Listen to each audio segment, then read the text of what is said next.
What's up, YouTubers and plant lovers? It's Justin, and today I was going to show you how I transplant my holiday cactus.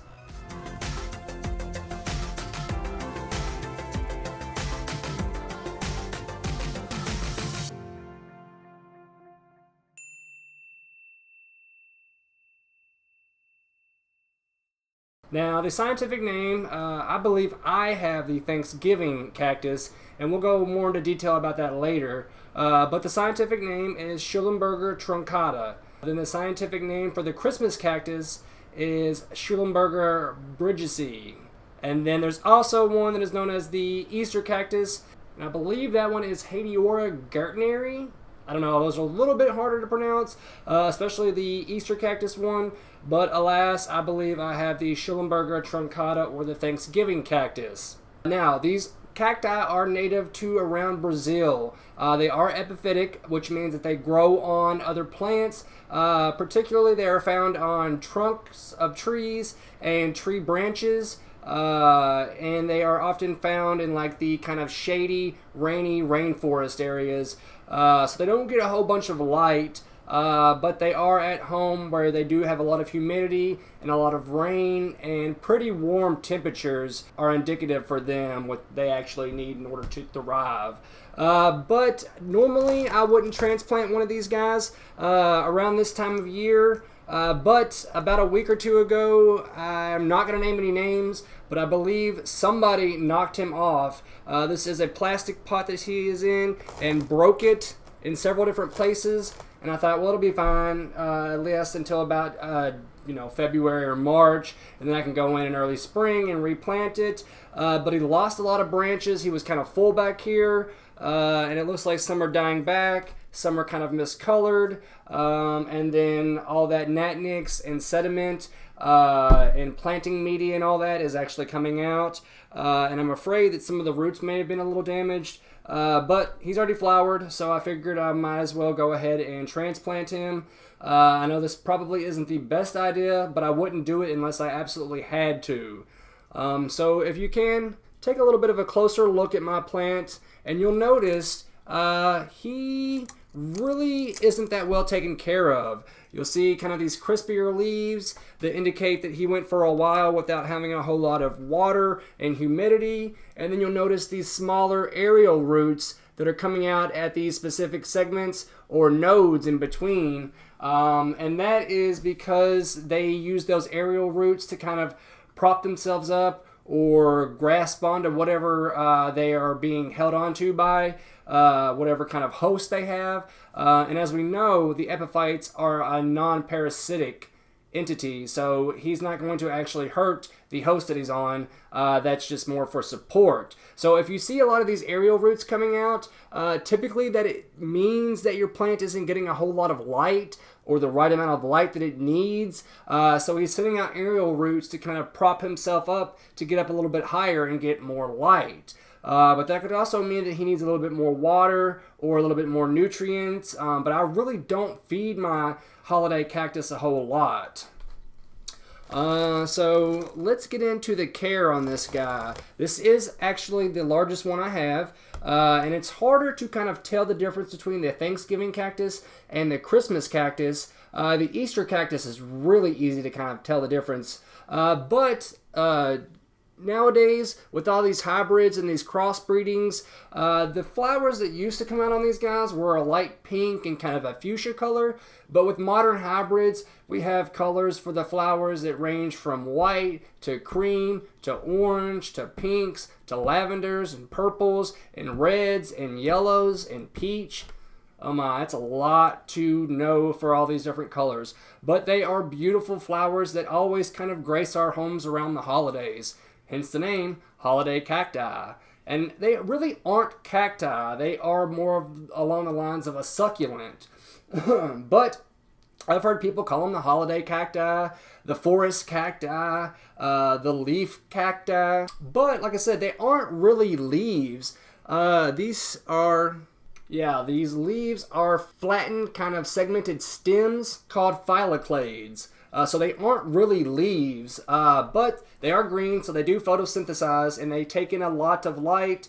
and that's actually where they do all their photosynthesizing, as you know, because of the green. But getting into the care with these guys, they do not like a whole bunch of light. Like I said, they are epiphytes, so they are found growing underneath the canopy, and they get a lot of bright, kind of filtered indirect light. So in your home, through the growing months, around April on up to September, they need really bright shade. You can really burn the leaves out, so make sure that you don't have it in direct sunlight, because that could end up killing your plant back. Now, when it comes to water, they're very forgiving with the water too. Now, if you're getting these kind of crusty crust leaves like I did, that's going way too long in between waterings for this guy. So they are, like I said, very forgiving when it comes to water, so they can kind of go for a little bit of time without watering in between, but they do need some, so be very careful and mindful of that, because it does need water to thrive and to live and to flower, just like any other kind of plant out there. But they can go a little bit longer in between times of water, kind of just like other cacti can, but not for the length that other cacti can. So you could probably go a couple weeks during the growing season in between watering. Ideally, you want the top inch or so of the soil or the growing media to dry out in between before you water it again. And then the excess water always needs to drain away freely. So make sure your pot has a drainage hole in the bottom of it or several drainage holes in the bottom of it to get rid of all that excess water. And then if it does have a saucer underneath it, you want to make sure you drain that as well, because any water that's not able to drain away freely will remain in the growing media and will end up drowning your plant out. So make sure that you help your plant out if it does have a saucer underneath it, or if you have one of those cachet pots, because keeping that water all in the growing media will end up killing your plant. Now, going into the growing media, we do have cacti. So I would say that you should always use a kind of organically rich compost mixed in with some reputable kind of gardening soil or potting soil. I like the garden soil, but always mix in a little bit of sand to kind of help with the drainage as well. Now, if you don't have sand, you can use perlite or some pumice to kind of help you out, but I always go the route of sand, because that won't hold on to hardly any water at all. Any kind of water that comes into contact with sand will just go right on by it and drain freely. Now, with the soil pH, they do like it slightly acidic, so you can use some sphagnum moss or some cocoa coir, or maybe even water it with some Epsom salt to kind of help keep that pH balance in check. Like I said, they like it around 5.5 on up to 6.2, so they like it slightly acidic. If you need to kind of raise or lower it, there are certain steps into helping out with the soil pH. Ideally, you want to check that at least once a year to make sure that your plant is okay. If the soil pH is too low, that liberates aluminum, which is not a plant nutrient, and that could affect the roots and stunt them and limit the amount of nutrients that your plant is able to absorb. Now, at a high pH level, the plant nutrient molybdenum becomes available in too high of a level and ends up being toxic for your plant. So you really have to pay attention to your soil pH, because if it doesn't kill your plant, it can really kind of wreck it and make it hard for your plant to absorb nutrients or even just exist at all. Thankfully, with these cacti, they don't have a whole lot of problem with pests or diseases. Typically, the main or the leading cause of death for these guys is overwatering. So you just want to kind of keep your water in control or in check, because if you water it too much, it's going to succumb to root rot, and if you don't water enough, it will die back fairly easy. Like I said, if roots that aren't exposed to water for extended periods of time begin to die back, and if that happens too much, consequently your plant will die as well. Now, getting into the identification of these guys, telling the difference between a Christmas cactus or a Thanksgiving cactus can be a little tricky if you don't really know what you're doing, but Thanksgiving cacti have more of a sharp kind of point on the edge of their leaves. The Christmas cacti are more rounded around their leaves and kind of look more like a teardrop shape. And then the Easter cactus is completely smooth as well. So you'll be able to tell if you have kind of sharp segmented points on there that you do have a Thanksgiving cactus. And if it's more round, it probably is a Christmas cactus as well. Now, you can also tell by the flowers based on the anther. And an anther is the part of the stamen that contains the pollen. In a Thanksgiving cactus, the anthers are yellow. In a Christmas cactus, the anthers tend to be more of a purplish brown. Now, a lot of people actually call these cacti a short day plant. And what they mean by that is, in order to get these plants to actually flower, there are several steps that you have to meet to get these guys to actually think that it's time for them to flower. And that kind of falls around the fall area as well. The growing season is typically from about April to September. But immediately following September, your plant is going to start entering its kind of fall phase. And that means that it needs to have a shorter daylight schedule and a longer nighttime as well. So around the fall time for these guys, they only need about 8 to 10 hours of daylight a day. So if you're giving them anything over 10 hours of sunlight, your plant is not going to go ahead and produce all the flowers that it needs. So it really needs about 14 to maybe even 24 hours of darkness for these guys to begin to start blooming. And then the temperatures need to decrease a little bit too. Ideally, temperatures during the growing season are around 70 to 80 degrees Fahrenheit. But in the fall, when it starts to actually begin to develop its flower buds, the temperatures need to be about 60 to 68 degrees Fahrenheit. And closer to 68 is ideal with them. So they do not like to be cold. If you know it's going to be down below 50 degrees at night, Fahrenheit, I would bring this cactus back in, and they will not survive a frost. But to get them to flower, it needs a shorter day period, it needs colder temperatures, and it needs less water as well. Now, you don't want to forget all the watering in general, but you do want to slow it down. Also, if you can, around the month of June, you can begin to kind of pinch some of these terminals off. That will encourage the plant to branch more and to kind of set up more terminal buds for them to flower as well the following fall. All right, so now that I've given you all that background information, I'm going to go ahead and transplant this guy. Now I have my bucket underneath me to catch all this debris, and I'm going to gently kind of squeeze the root mass here and kind of loosen it up. Now, I watered him about 2 days ago to kind of help out with this, but I didn't give him a whole lot, so he does feel a little dry for having watered about 48 hours ago. Now, when I have him loosened up, I'm going to go ahead and take the soil that I'm going to use, which is my Miracle-Gro soil, to help with the drainage and water retention. And I've got a 8-inch azalea pot, which is more wider than it is deep. And yes, these cacti love to be root bound, so make sure you're not jumping up in container sizes too quickly, because they do enjoy being root bound. So now I've just put in about 1/4 of some soil. I'm gonna tamp it down and compact it just a little bit. And then I'm going to go ahead and get into the root mass. Turn it sideways, keeping the plant over top of its container so that I don't make a mess.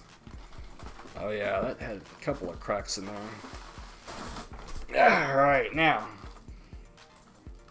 I'm going to go ahead and start working my fingers in here to knock off all this excessive gnat nicks with my root rake, my sanitized root rake, and lightly just kind of displace some soil here.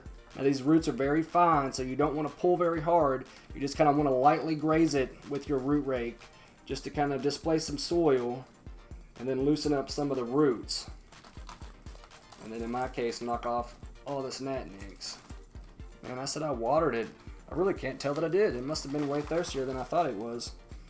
Alright, now I've got him pretty loosened up. Not very much. Like I said, they like to be root bound, so you don't want to displace a bunch of the roots. Really just kind of want to loosen them up a little bit so that they have a little bit of free range to kind of move out and spread out in their new home. So I'm not going to take off much more than where I'm at now, but I do want to loosen it up just a smidge. And next I will take my sanitized pruning shears and just lightly trim off just a little bit of this excess to give even more room for once he's down in his new container. Let's say that's about as deep as I want to go.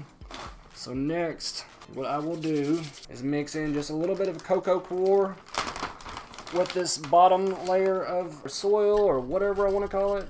Mix in just a little bit under a handful there and kind of fluff it around. You don't want it all sitting in one area. And then I will dump in about a handful, just a pinch of more soil, just to kind of raise the level up just a little bit. And now I will go ahead and sit him down in there to make sure he's at an area that I like.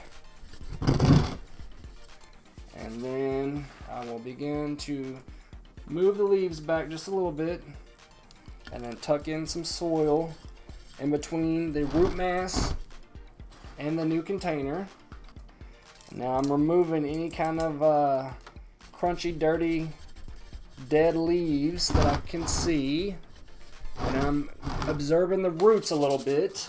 Like I said, they're very fine, they're very thin. You got to be very careful with them because you can damage them really quickly.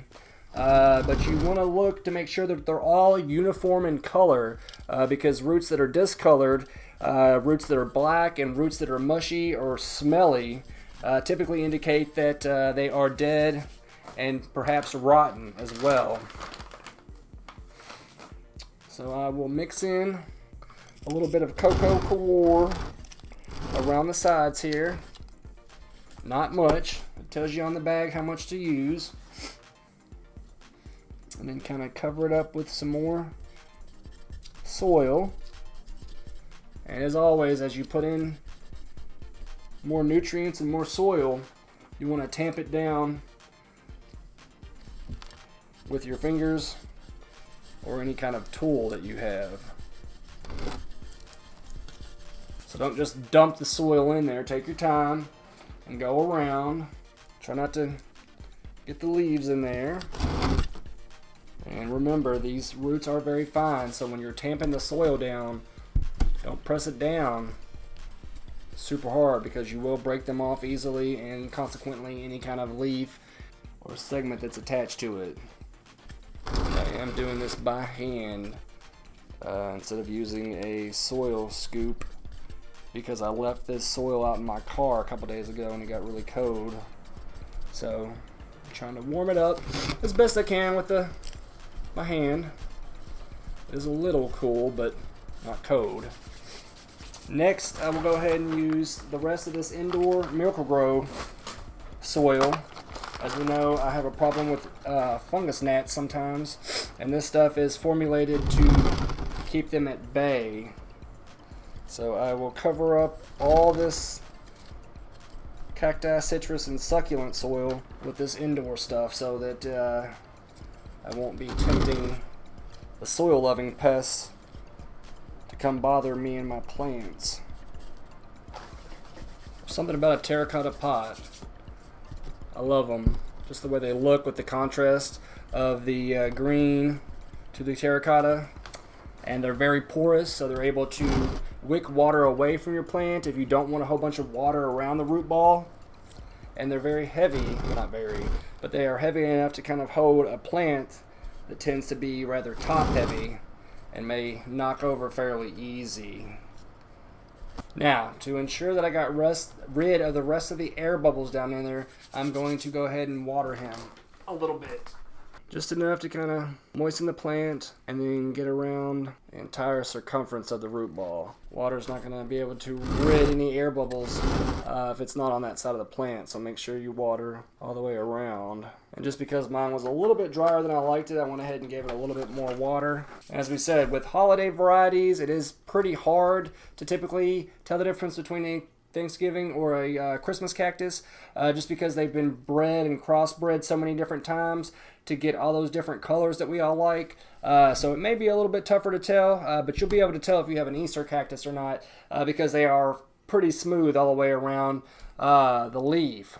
They are really great plants to have. They are non-toxic, but they do have kind of a filament inside that in large quantities can induce vomiting or cause diarrhea. But other than that, you can let your little ones kind of pick at it or touch at it, or even a dog or a cat or a bird to nibble on it some. But as I said, you don't want it to do it all the time, because in large quantities, those filaments can kind of cause some cramping and some problems inside around the stomach. So be careful. But like I said, I've heard stories of people inheriting these plants from their grandparents or their parents, but they can live well over 100 years and get rather large for a holiday cacti. Like I said, they don't get too big, but they do get kind of wide, and they do live quite a long time. So don't throw yours out just because you got it as a holiday present and it's lost its flowers. They can flower again around mid-spring, or for the Easter cactus, it could flower again through the growing season on up to around the winter time or the fall. Like I said, I just wanted to show you guys how to transplant them. Ideally, you want to do that around early spring, but because mine was kind of an emergency situation, I went ahead and took the chance of repotting him now, and I think he's going to be okay. I will do an update video on this later and show you how all my other holiday cacti are doing. That's really all I wanted to say about them. While you're at it, go ahead and leave me a comment and let me know if you've ever had any kind of success or failures, or even what your favorite kind is. I love the white ones or the orange ones. The red ones are really sharp, but the contrast of the orange and the green with the white or the green on those flowers are really sharp, and they look really good. And like I said, they are non-toxic and they can live just about forever. So you may have to have some plans for yours if you've had yours for quite a while. While you're at it, hit the subscribe button or the bell next to it. That way you'll know anytime that I've uploaded a new video. You guys take it easy, have a good one, and don't forget, always plant prudently. Thank you, YouTube.